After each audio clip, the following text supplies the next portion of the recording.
Hello guys, आज हम पढ़ने जा रहे हैं क्लास 12 क्लास पॉलिटिकल पहला चैप्टर जिसका नाम है शीतयुद्ध का दौर। हम इसमें पढ़ेंगे शीतयुद्ध क्या होता है। हमारा जब दो या दो से अधिक देशों के बीच में तनावपूर्ण स्थिति बनी रहती है उसे शीतयुद्ध कहते हैं। ये हमारा देश हो गया ए तथा ये हो गया बी, इन दोनों के बीच में तनावपूर्ण स्थिति बनी रहेगी, इसी को शीतयुद्ध कहेंगे। और ये हमारा अभी भी करंट में आप देखना चाहो तो चाइना और वर्सेस भारत, इन दोनों के बीच में क्या तनावपूर्ण स्थिति बनी हुई है, शीतयुद्ध कहलाएगी। जैसे वह तनावपूर्ण अंतर्राष्ट्रीय राजनीतिक स्थिति जो द्वितीय विश्व युद्ध के बाद 1945 से 1990 तक जारी रही उसे शीतयुद्ध कहा गया। कि हमारे 1945 से हमारा वो टाइम चालू हुआ था तब हमारा द्वितीय विश्व युद्ध खत्म हो गया था। उसके बाद हमारा शीतयुद्ध स्टार्ट हुआ है, 1990 तक चला, तब तक सोवियत संघ का विघटन हुआ। शीतयुद्ध की समाप्ति के प्रभाव का उल्लेख कीजिए।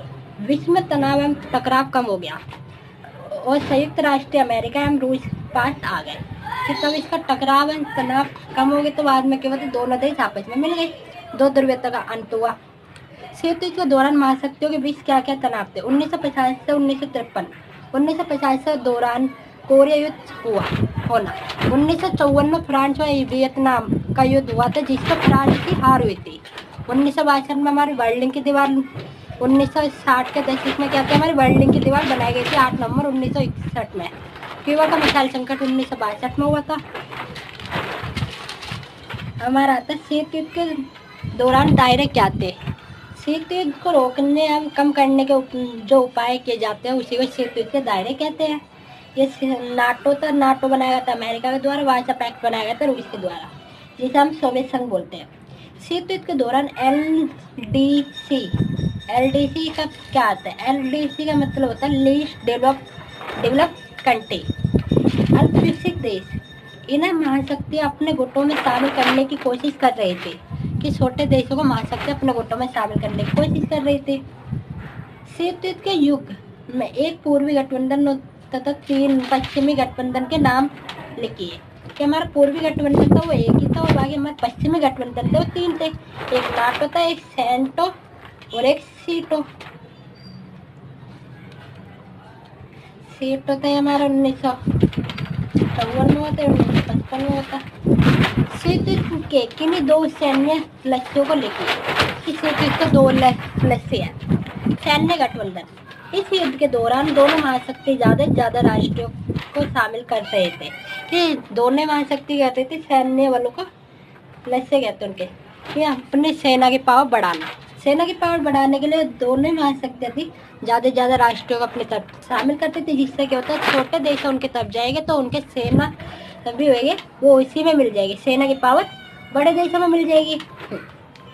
शक्ति निर्माण करना। प्रत्येक देश शास्त्र बनाने, मिसाइल बनाने, एक अपनी शक्ति को बढ़ाने का प्रयास कर रहा था।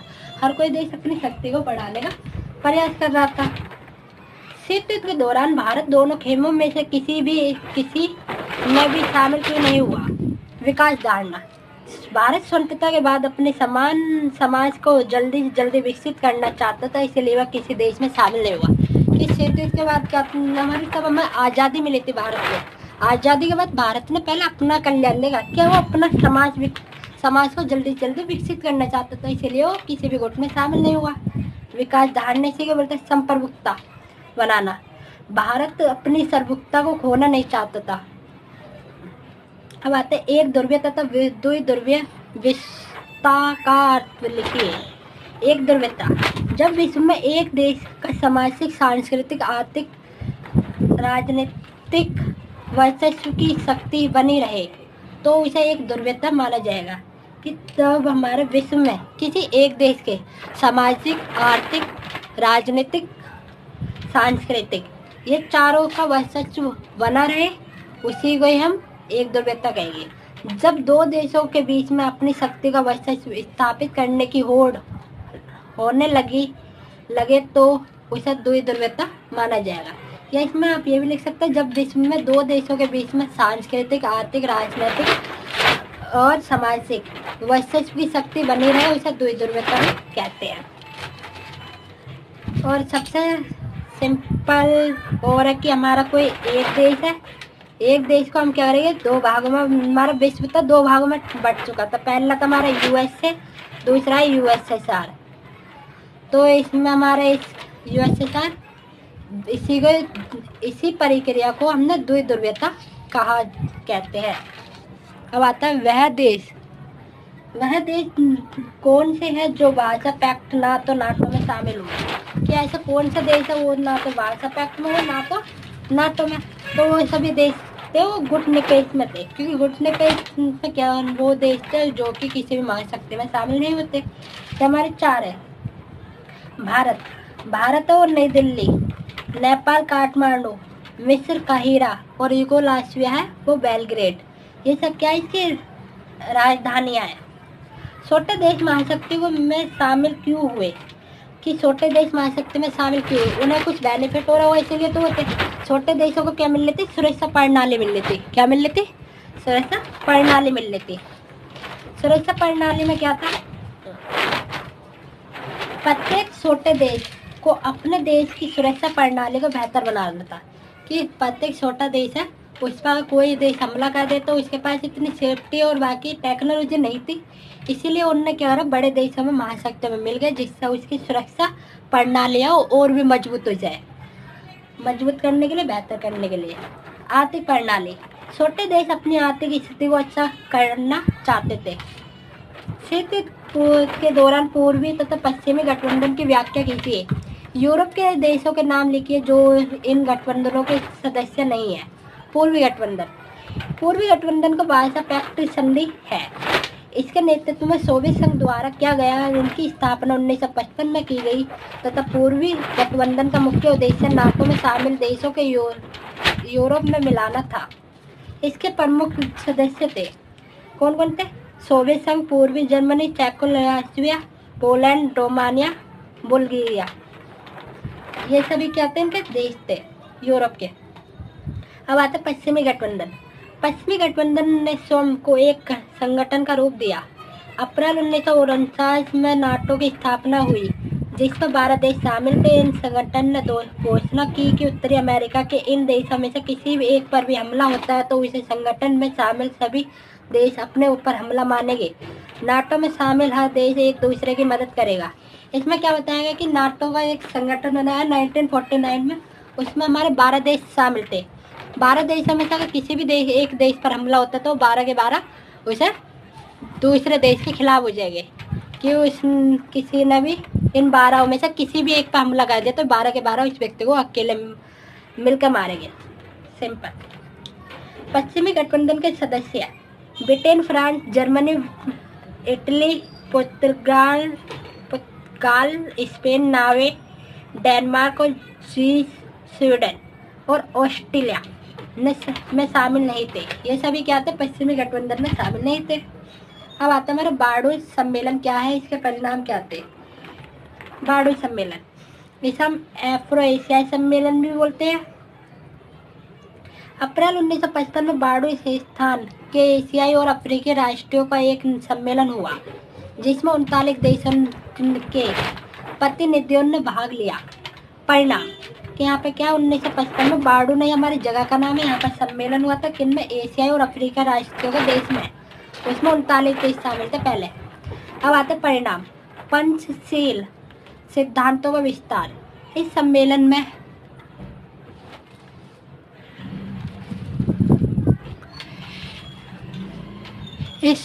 में उपस्थित सभी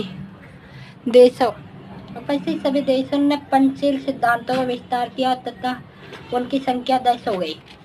बाद में उनकी संख्या 10 हो गई। अब आता हमारा नेक्स्ट आधुनिकीकरण। इस सम्मेलन में एशियाई तथा अफ्रीकी देशों ने आधुनिकीकरण पर जोर दिया गया तथा महाशक्तियों का अनावश्यक अनुसरण नहीं होगा। क्या महाशक्तियों का कोई भी अनावश्यक कार्य के लिए प्रयोग नहीं करेंगे। इसमें वैसे आधुनिकीकरण को अपना मॉडर्नाइजेशन को बढ़ावा देना, अपना आधुनिक प्रौद्योगिकी करनी है। संप्रभुता की रक्षा। इस सम्मेलन में सभी राष्ट्रों की पूर्ण संप्रभुता की रक्षा करने के बारे में कहा गया। इस सम्मेलन में हमें सभी देशों की रक्षा करने के लिए कहा गया था, आक्रमण नहीं करना। इनमें यह घोषणा की गई कि किसी राज्य पर सैनिक आक्रमण नहीं किया जाएगा। इनमें घोषणा कर दी किसी भी राज्य पर सैनिक आक्रमण किया जाएगा। अब हमारा आता है नेक्स्ट क्वेश्चन 15। शीत युद्ध काल में अवरोध की स्थिति में रुकावट रुका परंतु प्रतिद्वंदिता समाप्त नहीं हुई। कि शीत युद्ध के काल में अवरोध की स्थिति तो रुकी, लेकिन परंतु प्रतिद्वंदिता समाप्त नहीं हुई। प्रतिद्वंदिता होती है हमारी कि दोनों तरफ से ऐसे प्रतिद्वंदी का मतलब होता है एक कोई व्यक्ति है वो किसी के फेवर में, कोई व्यक्ति है इसी के अनफेवर में है, उस स्थिति को प्रतिद्वंदिता कहेंगे। कि दोनों के पास इक्वलिटी में मान लो पावर है। ऐसे हमारे सोवियत संघ के पास भी पावर अधिक है और अमेरिका। परमाणु शक्ति का प्रयोग, दोनों ही परमाणु महाशक्तियाँ यह जानते थे कि परमाणु युद्ध होने के कारण दोनों देशों को काफ़ी मात्रा में जान माल की हानि उठानी पड़ेगी, इसीलिए केवल तनाव बना रहा परंतु युद्ध नहीं हुआ। कि दोनों महाशक्तियों को पता था, यूएसएसआर और यूएसए, कि अगर उन दोनों में युद्ध होता है परमाणु हथियारों का प्रयोग किया जाएगा तो दोनों ही देशों में कहेगी जान माल की काफ़ी ज़्यादा हानि होगी और उससे तनाव बना रहेगा। विपरीत विचारधाराएं, दोनों देशों की मानसिक विचारधाराएं अभी भी मिल सकी, जिसके कारण उनमें समझौता होना काफ़ी कठिन रहा था, क्योंकि दोनों एक दूसरे के विपरीत सोचते थे। कि हमारा यूएसए में, तुमने सुना होगा यूएसए में क्या चलती है हमारी पूंजीवाद, और बाकी यूएसएसआर में चलता है हमारा समाजवाद। दोनों की विचारधारा क्या थी, अलग अलग थी। पूंजीवाद में अपने लाभ को, इसमें निजी व्यक्ति अपने लाभ को अधिकतम कमाएगा, इसमें समाज का कल्याण करने के लिए।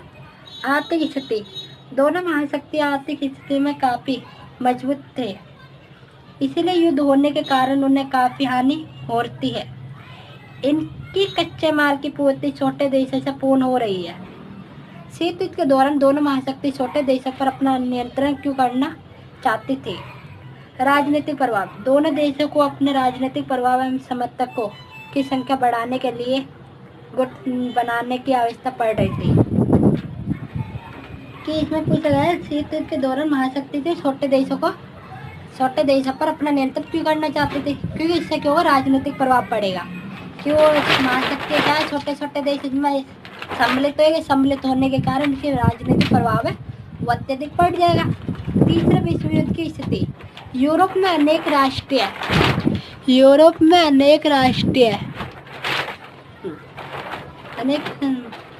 राष्ट्रीय दो शक्तियां भी विश्व युद्ध लड़ चुकी थी। यह आप सोच रहे थे तीसरा विश्व युद्ध छेड़ा तो छोटे देश समर्थन के रूप में मदद करेंगे। ये सोच रहे थे अगर दोनों महाशक्ति क्या तीसरा विश्व युद्ध की तरह तीसरा विश्व युद्ध छेड़ा तो छोटे देश है वो इनका समर्थन करेंगे, सपोर्ट में मदद करेंगे। तेल उत्पादक देश, दोनों देश तेल उत्पादक देशों को अपने में शामिल करना चाह रहे थे, क्योंकि उन्हें उम्मीद थी कि आर्थिक संकट की स्थिति में देश हमारी मदद करेगा।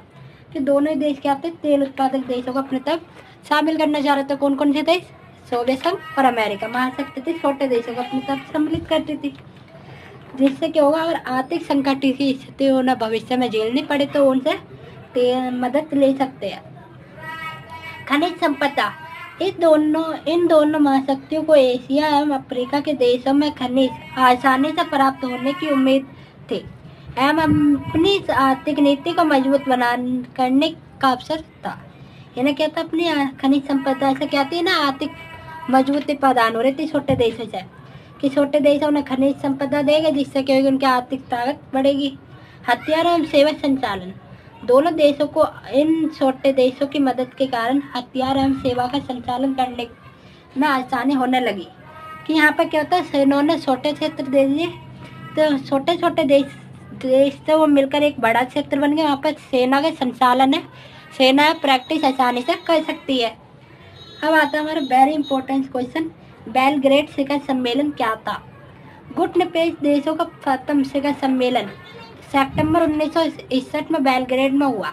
इस सम्मेलन में 25 एशिया तथा अफ्रीका व एक यूरोपीय राष्ट्र ने भाग लिया। सम्मेलन में महाशक्तियों से अपील की गई कि वह विश्व शक्ति तथा निःशस्त्रीकरण के लिए कार्य करे और तथा परमाणु परीक्षण न करे। विश्व के सभी भागों में बुरी नीतियों को रोकने की कोशिश की गई। बेलग्रेड सम्मेलन में 20 सूत्रीय घोषणा पत्र को स्वीकार किया गया। इस घोषणा पत्र में कहा गया कि विकासशील राष्ट्र बिना किसी व्यय और बाधा के आर्थिक, सामाजिक, सांस्कृतिक विकास करेंगे। कि उनमें कोई भी बाधा नहीं है कि 20 सूत्रीय घोषणा पत्र हो गया, एक एग्रीमेंट हो गया। हमारा आता यह है क्यों कहा गया कि द्वितीय विश्व युद्ध का अंत शीत युद्ध का अंत नहीं था। कि ये कहा गया था कि द्वितीय विश्व युद्ध खत्म होता है, शीत युद्ध का अंत नहीं था। जापान का आत्मसमर्पण, ये बताया जापान का आत्मसमर्पण। द्वितीय विश्व युद्ध का अंत उस समय हुआ जब अमेरिका ने जापान के 2 शहरों हिरोशिमा और नागासाकी पर अगस्त 1945 में परमाणु बम गिराए दिए। इससे जापान युद्ध में आत्मसमर्पण करने के लिए बाध्य हो गया। कि इसने क्या करा था, अमेरिका ने जापान को अपनी पावर दिखलाने के लिए इसके 2 शहरों पर, एक नागासाकी और हिरोशिमा पर परमाणु बम गिरा दिए, जिससे जापान को आत्मसमर्पण के लिए बाध्य हो गया, मजबूर हो गया। अनावश्यक कार्य, आलोचकों का यह मानना था कि अमेरिका द्वारा जापान पर परमाणु बम गिराना एक अनावश्यक कार्य था। अमेरिका ये जानता था कि जापान आत्मसमर्पण कर लेगा। अमेरिका तो पहले से जानता था कि जापान वो आत्मसमर्पण कर लेगा, इसलिए उन्हें जानबूझकर हथियार गिराए गए हैं। हमारा आता राजनीतिक शक्ति का प्रभाव रोकना। आलोचकों का ये मत है कि अमेरिका एशिया तथा अन्य स्थानों पर सोवियत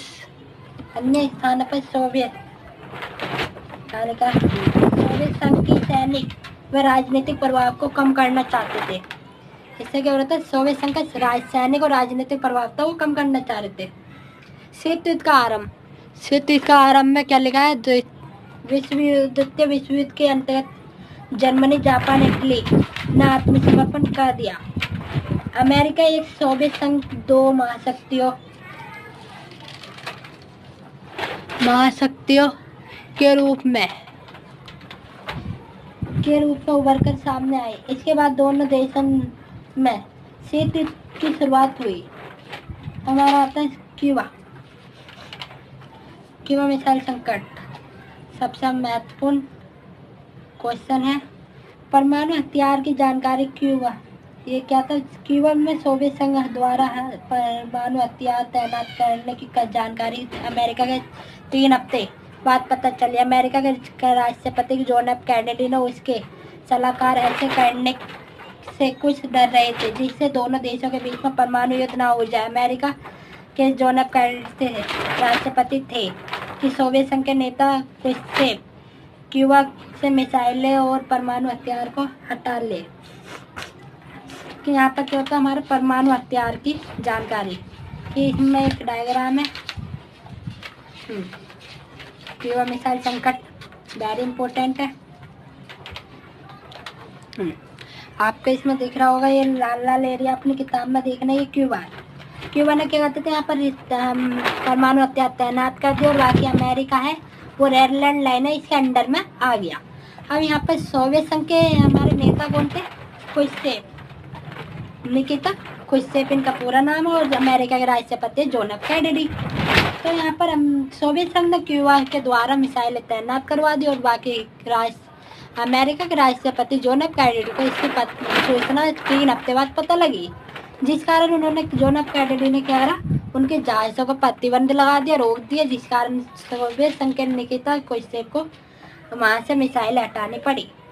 अमेरिका के राष्ट्रपति का आदेश में वही आदेश पढ़ना कि उन्होंने क्या आदेश दिया, अगर तुम यहाँ से हमारे मिसाइलें नहीं हटाओगे तो हम क्या करेंगे, तुम्हारे जहाज़ों को रोक लेंगे अपने एरिया में। कैनेडी के आदेश क्या कि अमेरिका सोवियत संघ की तरफ जाने वाले जहाज़ों पर रोक लगाएगा। इस तरह अमेरिका सोवियत संघ के मामले के प्रति अपनी गंभीरता की चेतावनी दे चाहता था।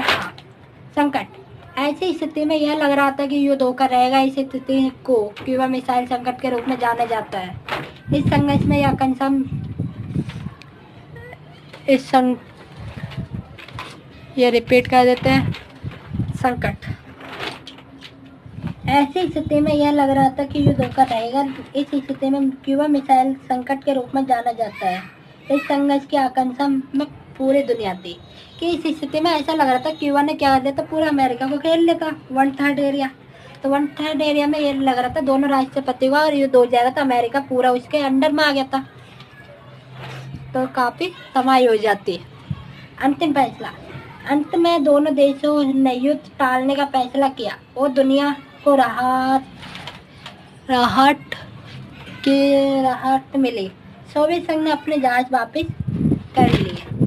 सोवियत संघ ने क्या कर लिया? जहाज वापस कर लिए।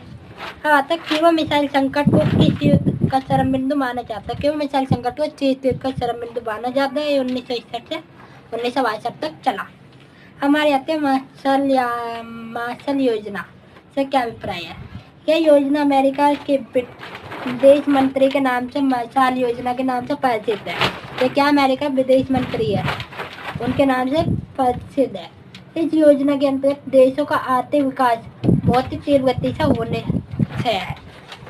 आज हम यही 21 क्वेश्चन करते हैं। इस पार्ट में नेक्स्ट पार्ट जल्दी आएगा।